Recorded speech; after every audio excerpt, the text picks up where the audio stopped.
So, wanted to come back on real quick. Well, not too quick, but I want to take a break from showing the collection and go through the most influential albums for me in my life.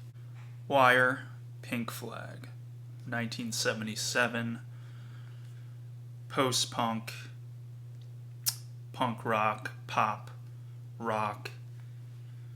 This album encapsulates everything. I saw Apple Music call Wire, the most influential band of the 20th century, saying, more influential than the Beatles. So that's a big claim, but let's break it down. So the album starts out with Reuters, very scary, down tempo, post punk rocker. Probably the first. This came out on Harvest EMI. Probably the first fully realized post punk song. And, this came out at the end of 1977. So, the whole punk explosion was sort of, on the way to dying out, but not even dead yet. Like, the Sex Pistols were still touring, the Clash were still touring, the whole punk look, all of that stuff that they commercialized was still full speed ahead. And when Wire released Pink Flag, it completely changed everything in terms of the bands that Wire influenced. Probably just with this album is very far reaching. Songs like Fragile, Mannequin, with their pop appeal. I mean, some of these songs are timeless pop rock songs. And then you have Mr. Suit, 106 Beats That, songs like Brazil that are,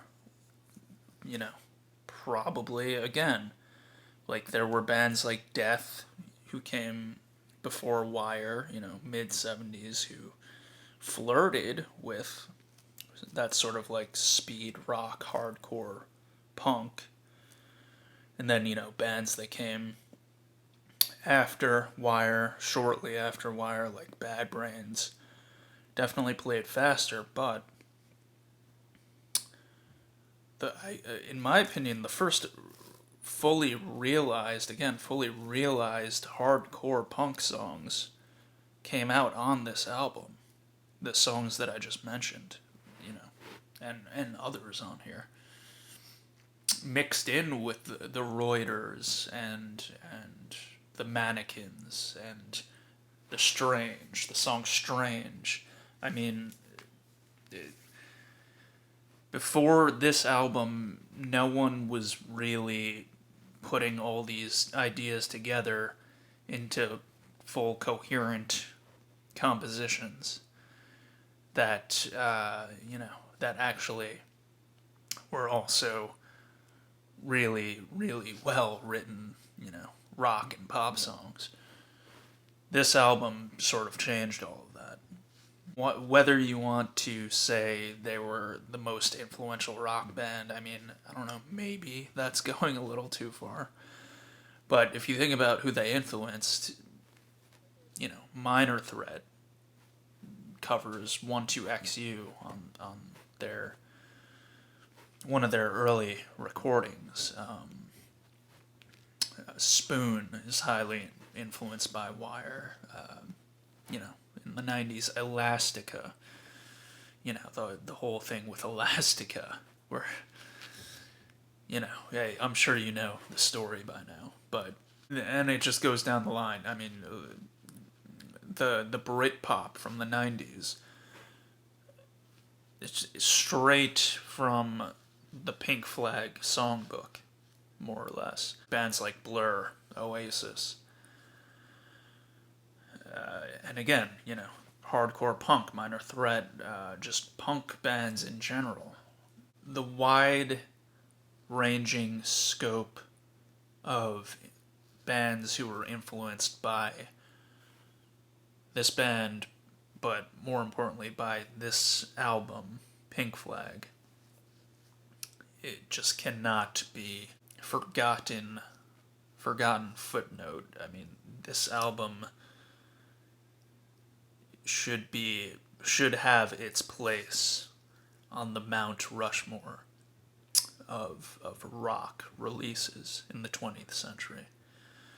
And you know, at this point, it's starting to, I feel like, gain the accolades in the public, you know, sphere, the accolades that it deserves. I've even seen people on the VC say this is just like a straight up punk album. It's like not Wire's most interesting, while it is not Wire's most interesting album.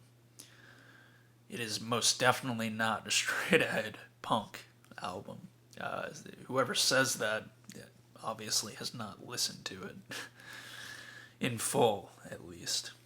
If you want punk, pop, rock, hardcore perfection, basically the blueprint of hardcore punk, the blueprint of post-punk, mixed in with genius pop rock songs, you need to listen to this. You need to listen to this. Pink Flag by Wire, 1977, Harvest Records. Okay, yeah, thanks for watching, and, you know, more influential albums from me coming up soon. And, you know, it'll include the Beatles, it'll include Pink Floyd, Zappa. So, you know, check back.